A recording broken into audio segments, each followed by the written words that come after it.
This morning I'm talking about entering an ashram. Some of the talk may be a little abstract. It's a good word, maybe a little abstract.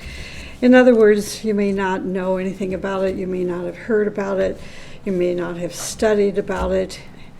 And to me, that's a good thing, because we're not here to regurgitate what we already know, but to learn new things. And in learning new things, if we really think about it, and we contemplate what we are hearing afterwards, slowly, it's like the light within us begins to expand. And that expansion causes expansion of consciousness. And that expansion of consciousness can eventually let us enter into the ashram. So if you're listening to this on YouTube or by our webinar this morning, don't write to me and say, well, I don't really understand what you said, because I'll just respond and say, that's great. So let's get started. So the last few weeks, the last few Sundays, I've been talking about ashrams, and I wanted to do a little review this morning for all of us, and that will let us then move into what I'm going to be talking about, which is entering an ashram. So this is what we've learned the last few Sundays, is that an ashram is understood as a center of retreat. When I was putting this together, I was thinking, this is evolution. Because it used to be a retreat was going to the Himalayan mountains, freezing, and living in a cave. So we've moved ahead from that.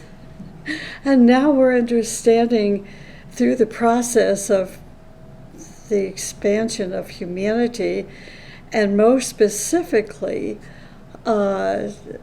aspirants and disciples. Now we're trying to find our ashram.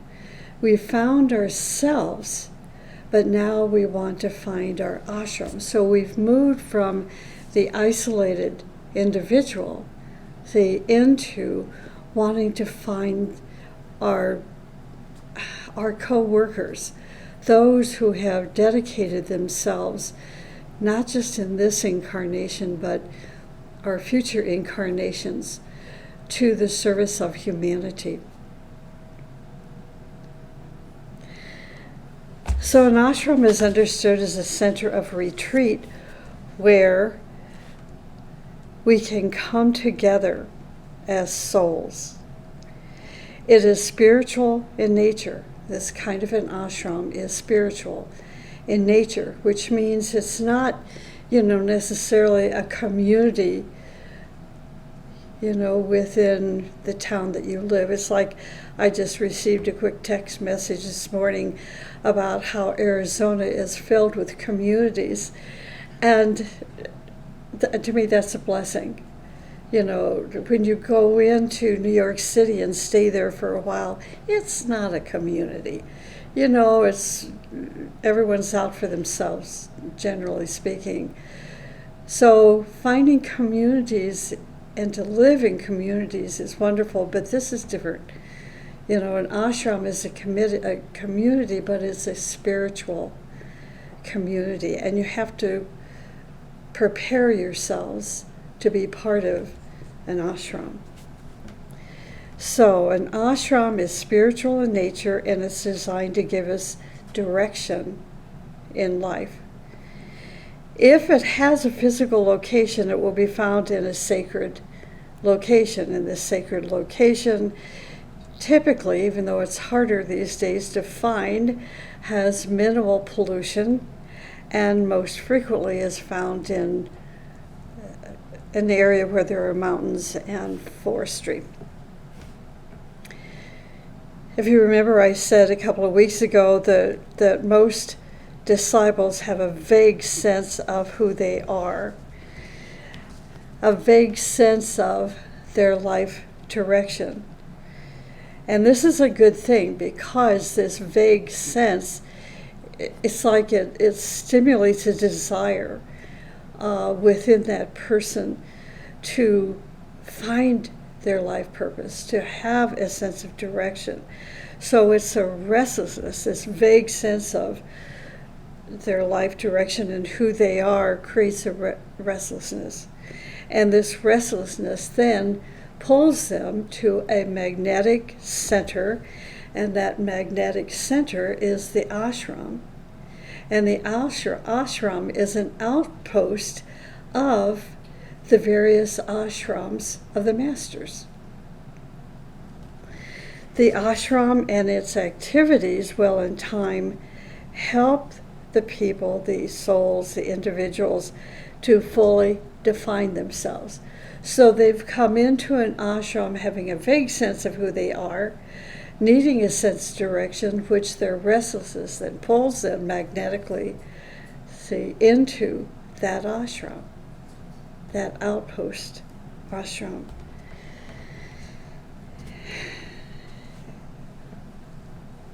What's so beautiful is when, and I've certainly experienced this myself, is when you enter into a true, authentic, beautiful ashram.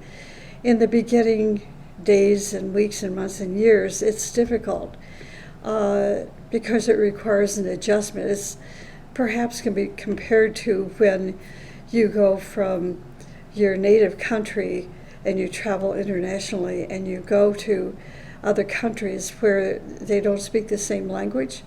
Their culture is very, very different. The weather is different. The altitude is different. And you're struggling. You're really struggling to adapt and adjust. So that's just physically. When you enter an ashram, the adjustment is physical, emotional, mental, and spiritual. So there's 4 levels of adjustments, energetic adjustments that we're required to make. And when this happens, it helps us to define our life direction. It puts us on a path where we flower into becoming the greater self, and we begin to engage in humanitarian service. So that is like we can see this as a stepping off point in this incarnation where the life of our soul becomes extremely beautiful, purposeful. It is now awake, and we begin to see life very differently from the person who is still struggling to survive, struggling to make a living, struggling to deal with the next door neighbor, trying to deal with all the pressures that life increasingly gives us. It doesn't mean that we don't experience these things. What it means is they are no longer serving a purpose to our growth. We are just recognizing this is part of life, but it's not the life. So when the disciple enters into an ashram, their consciousness is met with revelation. And through the experience of these different levels of shocks, we become affected by intense, fiery light. And this intense, fiery light creates revelations, or shocks, which then we begin to recognize the real condition of life. It is quite amazing. And where what I'm saying now for some of us YouTube listeners, webinar listeners, is exciting, and these are interesting words. It takes on a whole different hue when you experience it. So I'm speaking from experiences that you're going to want to have in your life as well if you haven't yet experienced it.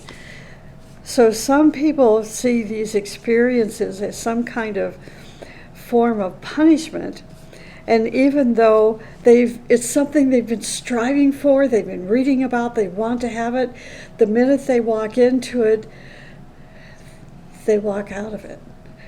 It's so interesting to watch. But this is not a punishment. These revelations, these shocks are not punishments. By keeping in closer contact, not walking away. It's like, oh, I'm interrupting myself. That's okay.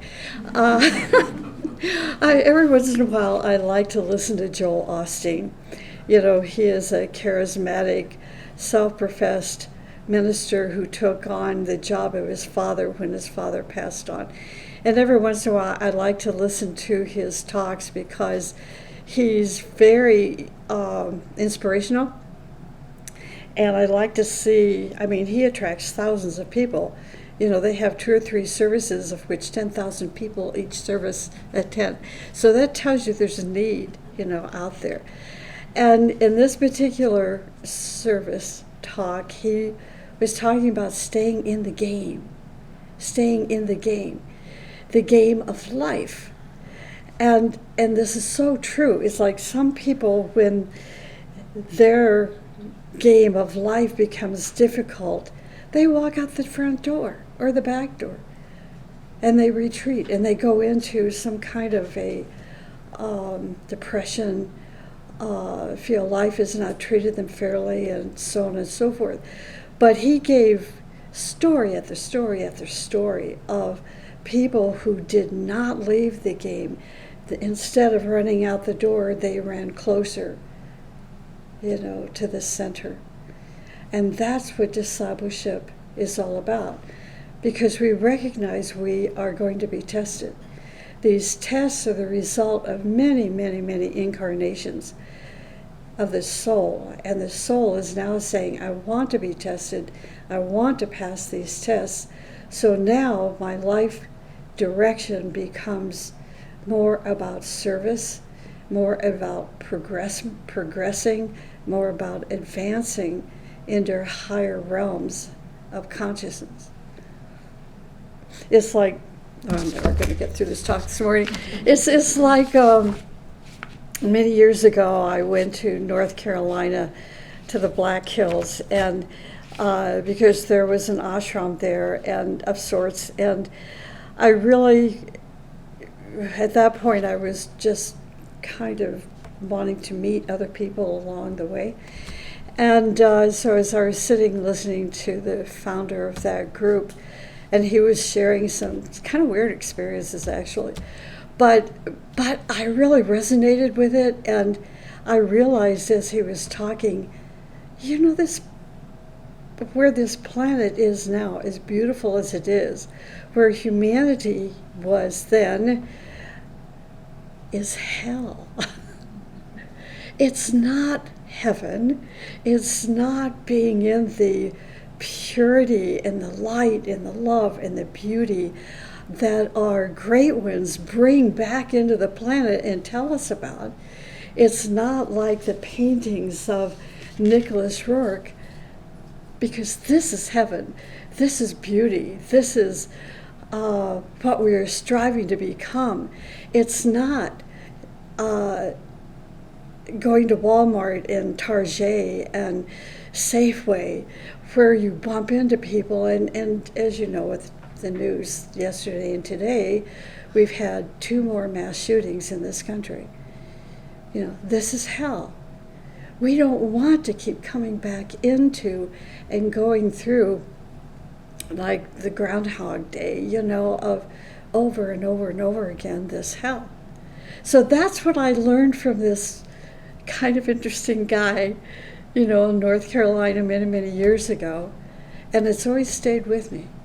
So I knew at that point, this living in this planet has other reasons other than, you know, trying to keep your bank account from being under-deposited, and the stress of raising kids, and, you know, the stress of making a living and not losing your job. It's more than that. And so this is why we now need an ashram. Ashrams all over the world, more than ever, so we don't lose our sense of direction. So coming in contact with an ashram, a person can purify their life making it really creative so we can cross into the next level of consciousness, into a more lighted consciousness where people like the Rourkes live.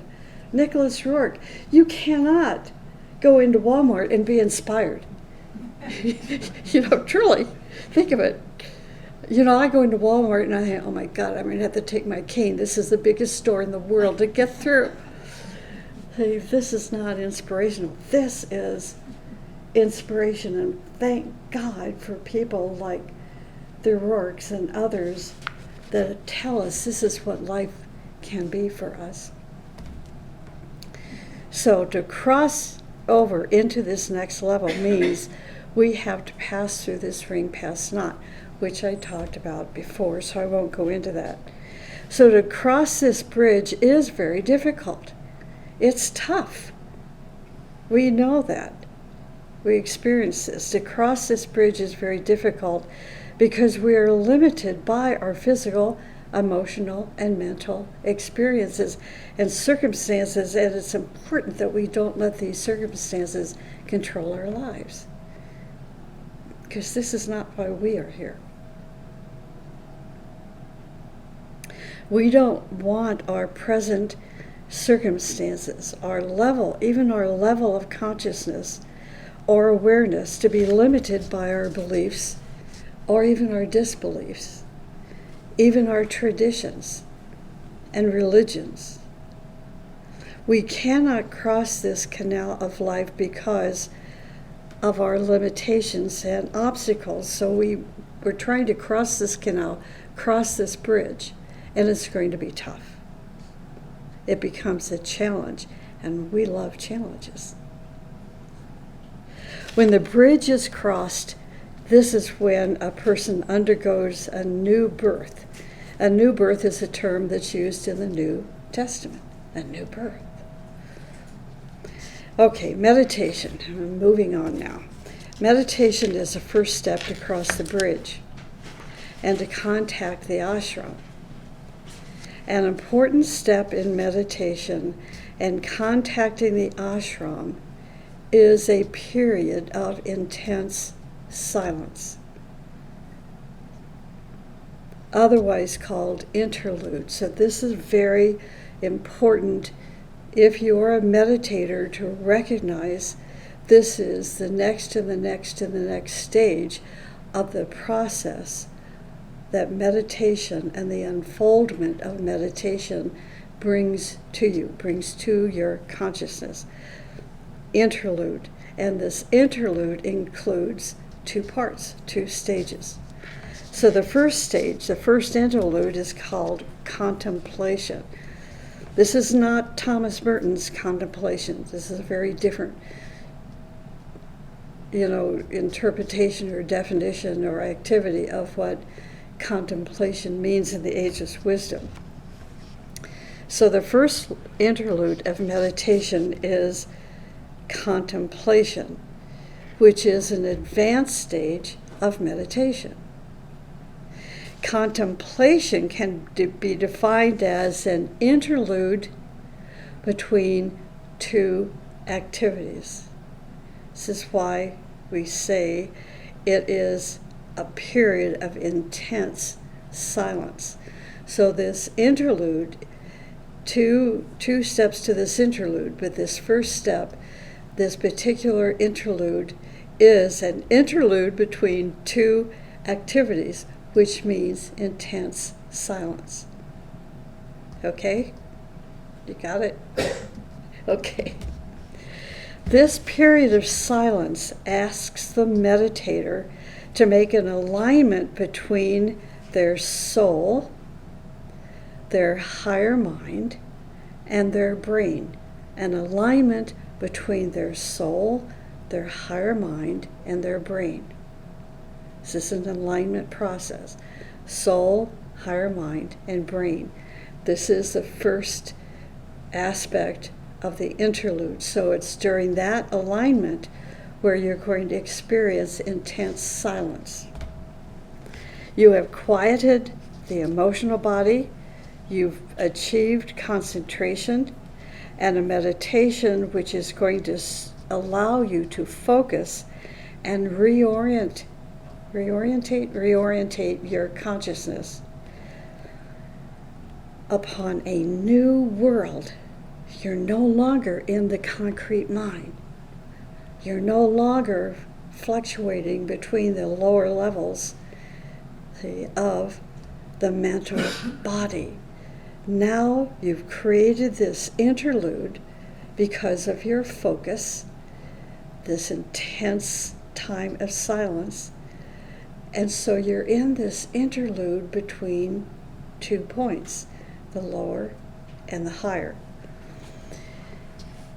Focus, you're focusing and reorienting your consciousness in a new world. A new world. How many of you can keep intense silence in your meditation? I bet you not many.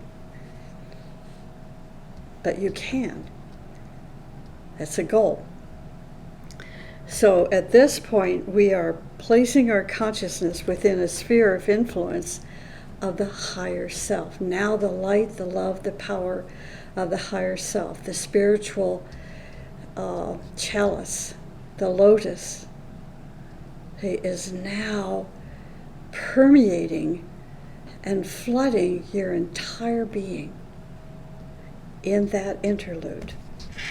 At this point of success in meditation, you slip out of your personality vehicles and your consciousness becomes changed and charged with the activity of the higher mind.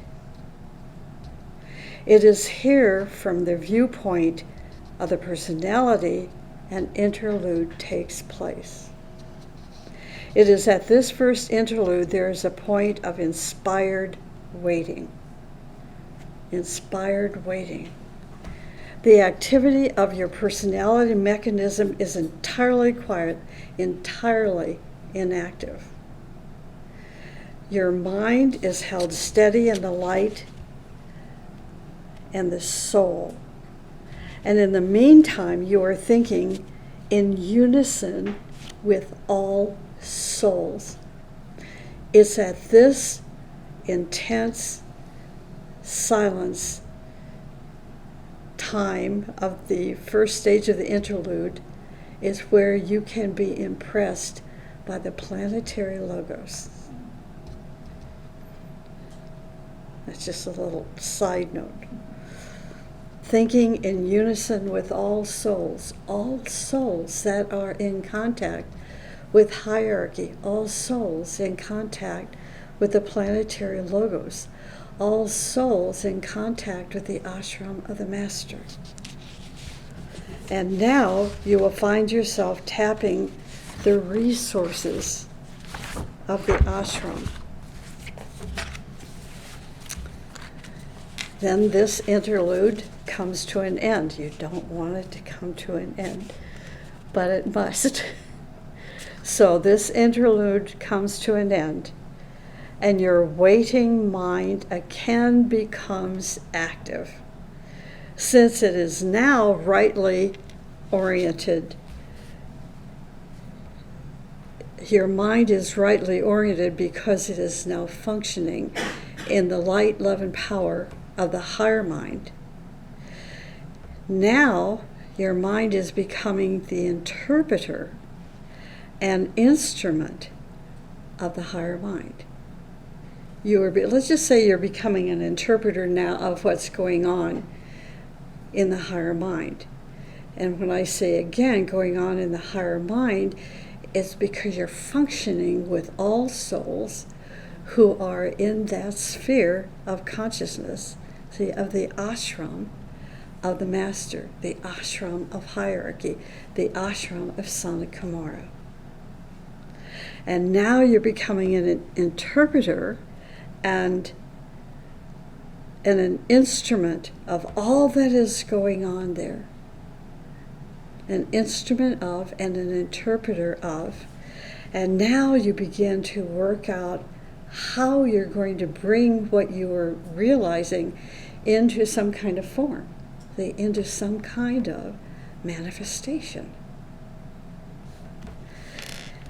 Your emotional nature is swept by desire at this point to make the plans objective, where your reoriented mind seeks to color the experience.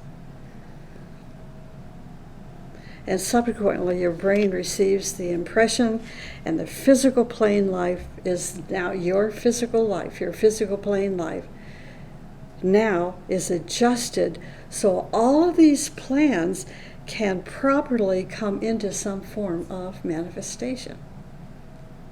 This is why from 1 year to the next, to the next, to the next, after you walk into this ashram, your life changes. See, and you're trying to, maybe we could say it's like a Ray 4 experience for a while, Ray 4 being the ray of harmony through discord. We have to go through these discordant hallways because we planted all this discord there from various incarnations, and now we're trying to neutralize it so that we can bring harmony, the music of the spheres, the music of our soul into incarnation. This is why these great ones, I keep pointing to the Mother of the World and Saint Sergius. See, they become our points of inspiration. They never lost contact with humanity. The Rourkes never lost contact. They didn't, even though they lived, on the outskirts of the Himalayan mountains, and they certainly traveled up and down those thousands of feet of altitude, they never lost contact with humanity. They didn't go into those caves and meditate for their whole life. Thank heavens. So they brought their inspiration from Sanakamara, from the ashrams, into manifestation for us. So back to meditation, where this kind of meditative process used to be considered rare. It's not rare. It's not so rare any longer. Many disciples are now engaged in these levels of meditation because they're starting with concentration. It's the first step. The next step is meditation. And then the next step is contemplation. And so what I'm sharing with you this morning are the two interludes of contemplation. The disciple who is seeking to enter the ashram and cooperate with the hierarchy of masters, and to manifest this cooperation by active participation in their work here on this plane, this physical plane. So we must learn how to work not only through contemplation, but with the interludes, which allows us to have a shifting in consciousness. So to simplify, this means that we as meditators who wish to enter into the ashram or into the group mind must become adept at holding our minds steady in the light, receptive to higher impression, and our brain must also be receptive and able to hold the impressions coming from the mind. This is all done in meditation. When you're successful, your soul and personality become fused, and your consciousness has entered into the sphere of the ashram, stepped into the sphere of the ashram and the group mind. There's another step with meditation, which if you want to enter into the sphere of the ashram and the group mind, is building a cave. The construction of the cave asks you to become an integrated personality.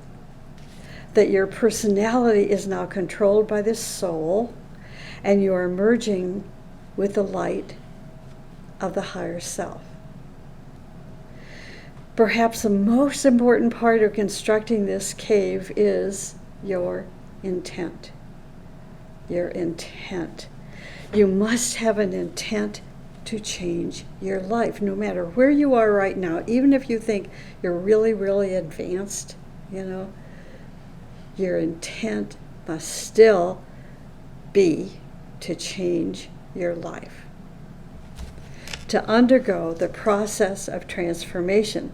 Transformation occurs in every single subjective level of consciousness. Every single subjective level. We undergo transformation. Our intent is to undergo transformation of who we are now. And to engage in different service projects and tasks in cooperation with the hierarchy. The cave is in the center of the head. It has a particular location. When you place your awareness in the center of the head, not only in meditation, but also during your daily activities, when appropriate, you can use that placement to manifest some portion of activity going on in the ashram. Do you want me to? Okay. When you place your awareness in the center of the head, not only in meditation, but during certain experiences of your daily activities, you can use that placement to manifest some portion of activity going on in the ashram. This is continuity of consciousness. So you have built this cave in your head where if there is an emergency, let's say, going on in the ashram, in the master's ashram, and the master is calling for help, and you are driving your car, you'll pull over to the side of the road. Or you're in a consultation with the President of the United States. You're not going to say, "Excuse me, I have to close my eyes." You'll be in conversation. You will be receptive. Now, this is what happens with expansion of consciousness. We can be in two places at one time. That's what that means. And we won't miss a beat. We will hear and respond while we are talking some stupid talk, here on this planet. So when, especially in the beginning years, you place your consciousness in the cave or in the center of the head, you are going to hold it there. And in holding it there, you're producing a magnetic field of tension. And you proceed as if you were actually holding a cave focus, aligning with the ashram, and thus using divine energy. When your consciousness moves into the cave, you are now identified not only with your higher self, the higher mind, but also with the energy and activity of the ashram. When you contact the higher mental plane and intuitional plane ashrams through continuous meditation, so you see how meditation can be continuous. It's not just your 15 minutes with your meditation altar in the morning, but it becomes, 24/7, state of meditation. Continuous meditation, your consciousness begins to pick up ideas and impressions from the ashram.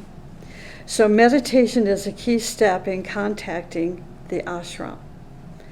The next step is to engage in a life of labor which is dedicated to the upliftment of humanity. This is why we go to all the trouble, of making these Sunday talks available on YouTube. Our YouTube is, I don't really quite know how YouTube reaches out, to the internet, but I know we have subscribers, and we're averaging now between 50 and 60 people that watch, this Sunday Talks. But those that are not subscribed also watch, and we're getting up to 4,000 and 5,000 viewers, individual viewers watching these Sunday Talks. This is our way, one of the ways of allowing for the upliftment of humanity, to inspire humanity about their future.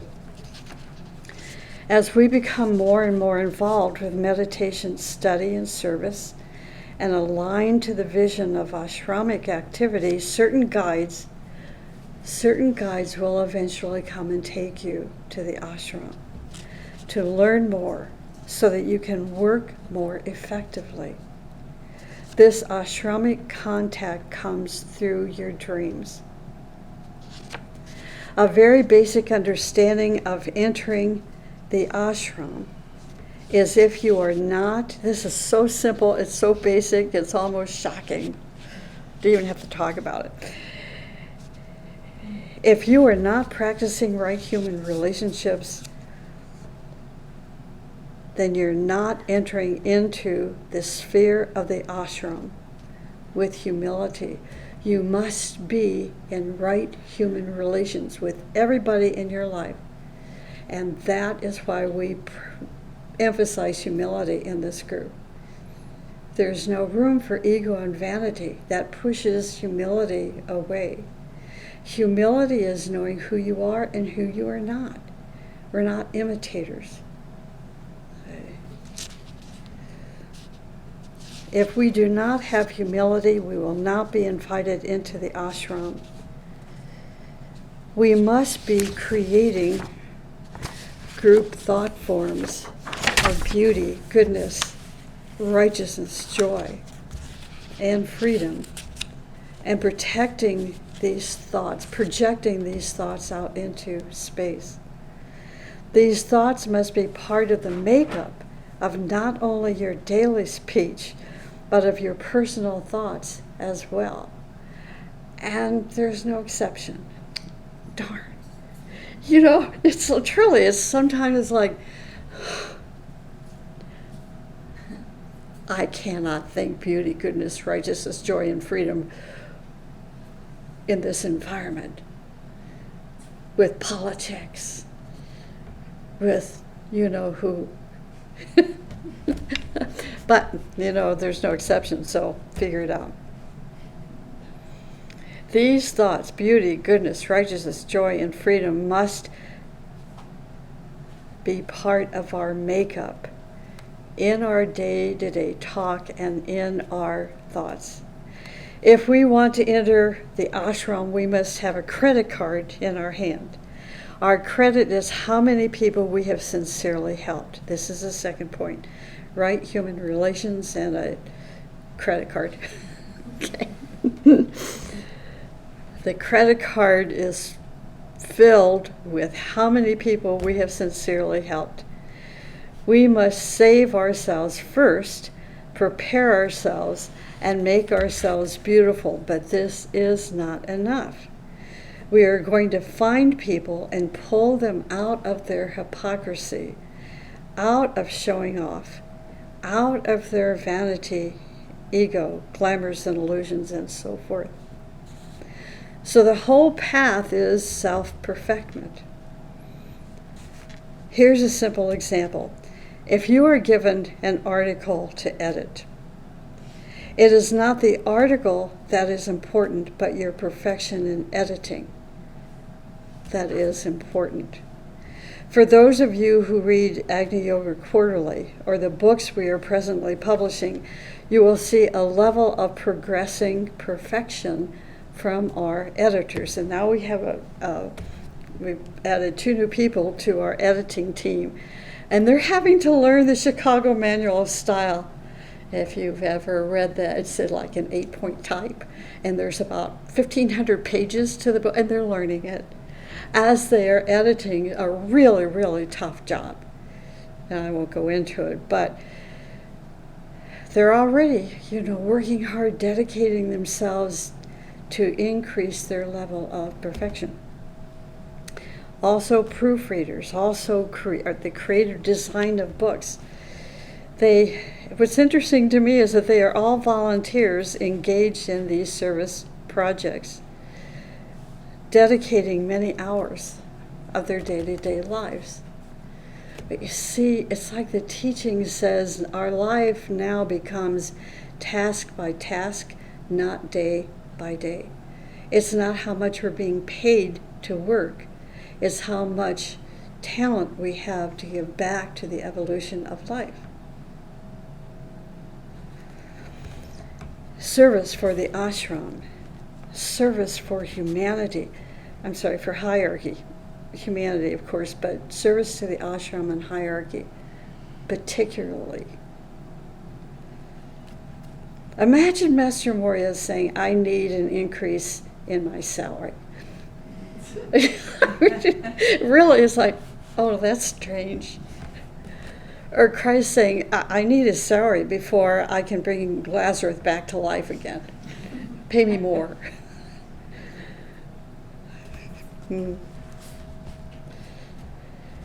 So, with each article in Agni Yoga Quarterly, each page of the books we are translating, editing, and publishing, these beautiful men and women are perfecting their skills, and in doing so, strengthening the unity of the group work.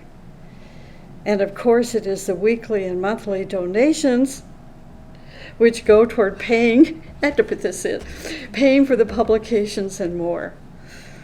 Nonprofit means just that, nonprofit. We work whether we have the money or not. So without knowing it, everyone is involved. The whole path is self-perfection. Tolerance is another element. The development of tolerance is important if you want to enter an ashram. A great sage says, by thy God, not by your mind. In Psalms, King David says that we are the sons of God, the children of God. To visit an ashram is quite an experience. It may be that while you are sitting in meditation, you will suddenly find yourself sitting with a venerable teacher who is talking on subjects beyond your imagination. There is a discussion and then beautiful otherworldly music and singing. For us, this is heaven. We must try to expand our consciousness and put our mind into a concentrated discipline. We can do this by taking, I don't want to go through this, it's too much. We're almost out of time. I want to move on here. So tolerance and possessiveness. We must overcome possessiveness. Possessiveness of or from the Dark Ages. To enter an ashram, we need to surpass the limits of our personality consciousness. Move beyond our ring past knot. 99% of the time we are preoccupied with our body, our emotions, getting ready for dinner. What are we going to cook tomorrow? What restaurant am I going to go to?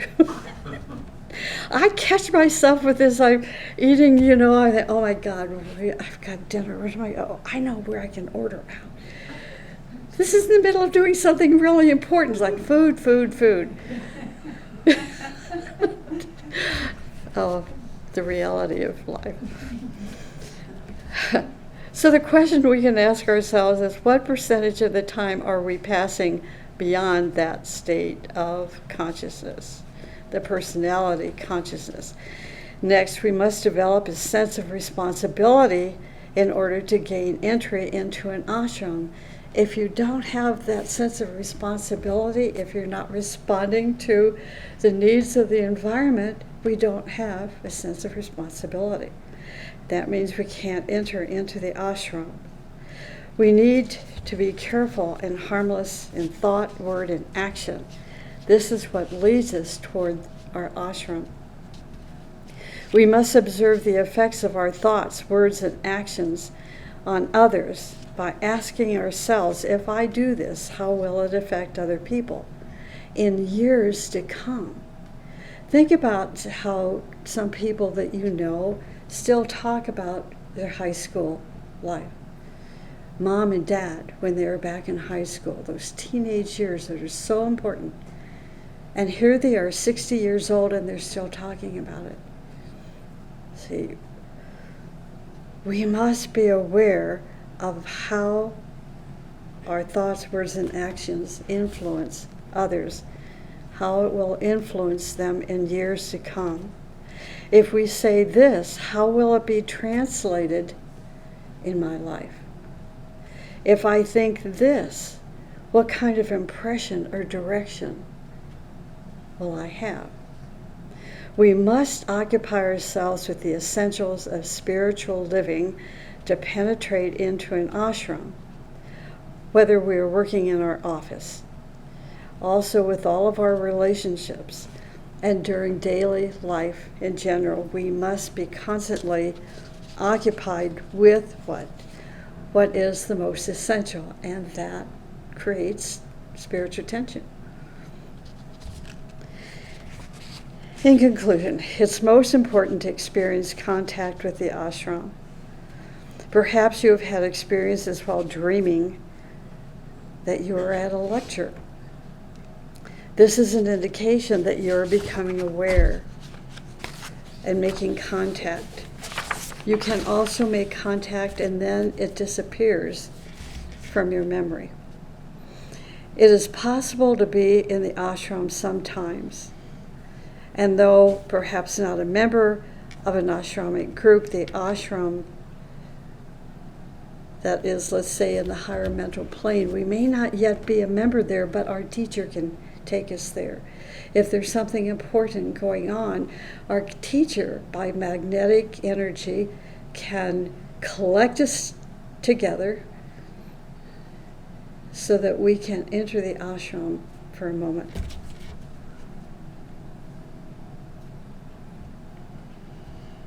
Sometimes a person, maybe it is yourself, whose consciousness is in the emotional plane, but you link yourself to the mental experience and then dream the experience. Usually you distort it a bit. You know, put your own flavor because you can't remember all the words in that sentence, but you're still linking there. So you're building that, that line of communication. You will contact the ashram and return so charged with ideas that they just pour out of you. So that's what it means to enter an ashram. Pretty magnificent, isn't it?